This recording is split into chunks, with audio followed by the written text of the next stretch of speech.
الحمدللہ رب العالمین والصلاة والسلام علی سید المرسلین اما بعد فاعوذ باللہ من الشیطان الرجیم بسم اللہ الرحمن الرحیم۔ روحانی وظائف چینل کی جانب سے تمام معزز ناظرین کو السلام علیکم۔ روحانی وظائف لایا آپ کے لیے ایک بہت ہی خاص ترین عمل، میرے ان بہن بھائیوں کے لیے جو کہ بہت زیادہ پریشان حال ہیں، قرض کے تلے دبے ہیں، اپنا ذاتی گھر بنانا چاہتے ہیں، کاروبار میں برکت چاہتے ہیں اور بہت سے اب تک وظائف کیے لیکن اس کا کوئی اثر نہ ہوا، بہت سے عاملوں سے وظائف کروائے، بہت سے عاملوں سے رابطے کیے لیکن کوئی ایسا خاص اثر نہ ہوا، تو اب سارے وظائف چھوڑ دیجئے اور یہ عمل کیجئے۔ بہت ہی خاص اور پاورفل عمل صرف میرے ان بہن بھائیوں کے لیے ہے جو کہ قرض کے بوجھ تلے دبے ہیں یا اپنے رزق میں برکت چاہتے ہیں، کاروبار میں برکت چاہتے ہیں، کاروبار چل نہیں رہا ہے، بہت عرصے سے کاروبار چلایا ہے، اس میں انویسٹ کیا ہے لیکن اس میں کوئی خاص برکت نہیں آ رہی ہے، تو اب یہ وظیفہ برکتیں لائے گا، اب یہ وظیفہ آپ کو بہت کچھ عطا کرے گا۔ تو یہ وظیفہ شروع کروں گی اس سے پہلے میں اپنے تمام نئے آنے والے ویور سے گزارش کرتی ہوں جو ابھی ہمارے چینل پر نئے آئے ہیں کہ ہمارا چینل روحانی وظائف کو ضرور سبسکرائب کر لیں اور ساتھ دیے بیل آئیکن کا بٹن بھی پریس کریں تاکہ ہر آنے والی نئی ویڈیو سب سے پہلے آپ تک پہنچ سکے۔ پیارے آقا صلی اللہ علیہ وآلہ وسلم کا فرمان عالی شان ہے کہ جس نے دن اور رات میں میری طرف شوق و محبت کی وجہ سے 3 مرتبہ درود پاک پڑھا، اللہ پاک پر حق ہے کہ وہ اس کے اس دن اور اس رات کے گناہ کو بخش دے گا۔ تو پیارے آقا علیہ الصلوۃ والسلام پر درود و سلام کے ساتھ نیکیوں کے اتنے حریص بن جائیے، اتنے لالچ لے آئیے اپنے اندر کہ ہر وقت یہی کوشش کیجئے کہ کہاں سے ہمیں ایسی چیز ملے، کہاں سے ہمیں وہ ملے کہ جس چیز سے ہم نیکی حاصل کر سکیں۔ نیکی کمانے کے لیے بس اتنا ہی کافی ہے کہ آپ لوگ راستے سے گزر رہے ہوں اور راستے میں کوئی خاردار جھاڑی آ جائے تو اس کو بھی ہٹا دیں۔ منقول ہے حضرت ذوالقرنین رضی اللہ تعالی عنہ ایک قوم کے پاس سے گزرے تو دیکھا ان کے پاس دنیاوی ساز و سامان نہ تھا، انہوں نے بہت سی قبریں کھود رکھی تھیں، صبح کے وقت وہاں کی صفائی کرتے اور نماز ادا کرتے، پھر صرف سبزیاں کھا کر پیٹ بھر لیتے۔ حضرت ذوالقرنین نے ان سے پوچھا کہ آخر یہ کیا معاملہ ہے؟ تو وہ کہنے لگے کہ ہم اس لیے ایسا کرتے ہیں تاکہ دنیا کے کاموں میں نہ لگ جائیں اور بس آخرت کا ہی گھر بنائیں، کیونکہ دنیا کے جو کاموں میں یا دنیا کی خواہشات میں لگ جاتا ہے انہیں آخرت میں کوئی حصہ نہیں ملتا ہے۔ کسی سلطنت کا ایک بہت بڑا بادشاہ، بڑا طاقتور، سر بلند اور شان و شوکت والا تھا۔ اسے اپنی عظیم الشان سلطنت، سونا اگلتی زمینوں اور زر و جواہر کے خزانوں پر بڑا ناز تھا۔ برسوں سے محنت سے اس نے اپنے اقتدار کو اس قدر مستحکم کر دیا کہ اب اسے کسی دشمن کا خطرہ نہ تھا۔ ایک روز وہ اپنے دارالحکومت میں دورے کے لیے نکلا، وزیر اور کچھ درباریوں کے علاوہ محافظوں کا دستہ بھی تھا۔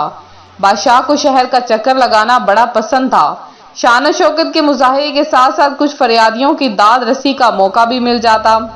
واپسی پر محل کے قریب اسے ایک فقیر نظر آیا جو پرانے کپڑوں میں ملبوس ایک طرف بے نیاز بیٹھا تھا۔ بادشاہ نے نرم لہجے میں دریافت کیا، اپنی کوئی ضرورت بتاؤ تاکہ میں اسے پورا کر سکوں۔ فقیر کی ہنسی نکل گئی۔ بادشاہ نے قدرے سختی سے پوچھا، اس میں ہنسنے والی کیا بات ہے؟ اپنی خواہش بتاؤ، میں تمہیں اپنی مالا مال کر دوں گا۔ فقیر نے کہا، بادشاہ سلامت، پیشکش تو آپ ایسے کر رہے ہیں جیسے میری ہر خواہش پوری کر سکتے ہوں۔ اب بادشاہ نے برہمی سے کہا، بے شک میں تمہاری ہر بات پوری کر سکتا ہوں۔ فقیر نے اپنی جھولی میں ایک بھیک مانگنے والا کشکول نکالا اور کہا، اگر آپ کو اپنی دولت پر اتنا ہی ناز ہے تو اس پیالے کو بھر دیجئے۔ بادشاہ نے حیرت سے کشکول کو دیکھا، اس نے اشارے سے ایک وزیر کو قریب بلایا اور حکم دیا، اس پیالے کو سونے کی اشرفیوں سے بھر دو۔ یہ فقیر بھی یاد کرے گا کس فیاض اور سخی بادشاہ سے پالا پڑا۔ وزیر اعظم نے حکم کی تعمیل میں کمر سے بندی اشرفیوں کی تھیلی کھولی اور پیالے میں خالی کر دی، لیکن سکے فوری غائب ہو گئے۔ اب بادشاہ کے اشارے پر وزیر نے سپاہیوں کو بھیجا کہ محل میں رکھی اشرفیوں کی تھیلیاں لے آئیں۔ وہ تھیلیاں بھی ختم ہو گئی مگر پیالہ ویسے کا ویسا خالی رہا۔ یہ ماجرا دیکھ کر بادشاہ نے اپنا سارا خزانہ، ہر چیز اس میں ڈالتا گیا اور وہ غائب ہوتا گیا۔ اب بادشاہ کے چہرے پر بے بسی چھلکنے لگی۔ اس پیالے میں ایسا کیا ہے جو بھرتا نہیں؟ فقیر نے سنجیدگی سے جواب دیا، اس میں کوئی خاص راز کی بات نہیں، دراصل یہ پیالہ انسانی خواہشات سے بنا ہے۔ انسان کی خواہشات کبھی پوری نہیں ہو سکتی، جتنا چاہو ڈال دو، خواہشات اور تمناؤں کا پیالہ ہمیشہ خالی رہتا ہے، ہمیشہ مزید کی طلب رہتی ہے۔ تو میری پیاری بہنوں اور بھائیوں اور روحانی وظائف کے معزز ناظرین، اللہ پاک نے جتنا عطا کیا ہے اس میں سے کثرت کے ساتھ اللہ کی راہ میں خرچ کیجئے، کیونکہ مال جتنا زیادہ ہوگا اتنا ہی زیادہ انسان مصیبت میں پڑے گا۔ اسی طرح روحانی وظائف چینل آپ کے لیے ایک ایسا خاص ترین اور بہت ہی اچھا اور پاورفل عمل لے کر حاضر ہوا ہے۔ آپ اس عمل کو کریں گے اور آپ خود بتائیں گے کہ اللہ پاک نے ہمیں بہت جلد امیر کبیر بنا دیا۔ اب آپ نے ایک کوڑا کاغذ لینا ہے، کوڑا کاغذ بالکل سفید کاغذ ہو، کوئی لائنیں وغیرہ اس پر نہ ہو۔ آپ نے اس پر کیا کرنا ہے کہ سب سے پہلے آپ نے 3 دفعہ درود پاک پڑھنا ہے۔ 3 دفعہ درود پاک پڑھنے کے بعد آپ نے اس پر صرف اور صرف 60 مرتبہ یعنی 60 ٹائم 60 مرتبہ سورہ کوثر پڑھنی ہے۔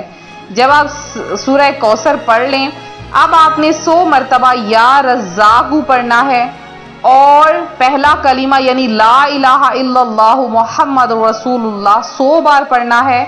یہ پڑھنے کے بعد آپ نے آخر میں پھر سے درود پاک پڑھ لینا ہے۔ اب آپ نے اس کاغذ پر دم کرنا ہے۔ کاغذ پر دم کرنے کے بعد آپ نے اس کاغذ کو لپیٹ لینا ہے جیسے کہ آم لپیٹا جاتا ہے، اور بالکل چھوٹا سا آپ نے تعویذ سا بنا لینا ہے۔ بنانے کے بعد آپ نے اپنے پرس میں رکھ لینا ہے، یا اپنی پاکٹ میں رکھ لیں یا اپنے پرس میں رکھ لیں یا جہاں پر آپ پیسے رکھتے ہیں وہاں پر رکھ لیں، اور اس کے بعد آپ دیکھیں گے اللہ پاک آپ کو کتنا زیادہ رزق عطا فرمائے گا صرف اس خالی کاغذ کی برکت سے۔ بہت ہی خاص اور انوکھا سا عمل ہے، آپ نے اس عمل کو ضرور کرنا ہے اور ہمیں بھی اپنی دعاؤں میں یاد رکھنا ہے۔ اور میرے جن بہن بھائیوں نے آن لائن قرآن پاک پڑھنا ہے وہ ضرور ہمیں واٹس ایپ کیجیے اس نمبر پر، انشاءاللہ آپ کو اور آپ کے بچوں کو آن لائن قرآن پاک پڑھایا جائے گا۔ اور میرے جن بہن بھائیوں نے سورہ کوثر کا وظیفہ کیا اور ساتھ میں خصوصی دعا میں حصہ لیا اور درود پاک سینڈ کیا، اللہ پاک آپ سب کی تمام حاجتوں مرادوں کو پورا کرے، آپ سب کو اپنی جناب سے بے شمار رزق عطا فرمائے اور آپ کی تمام مشکلیں حل فرمائے۔ ملتے ہیں اپنے اگلے وظیفے کے ساتھ، فی امان اللہ۔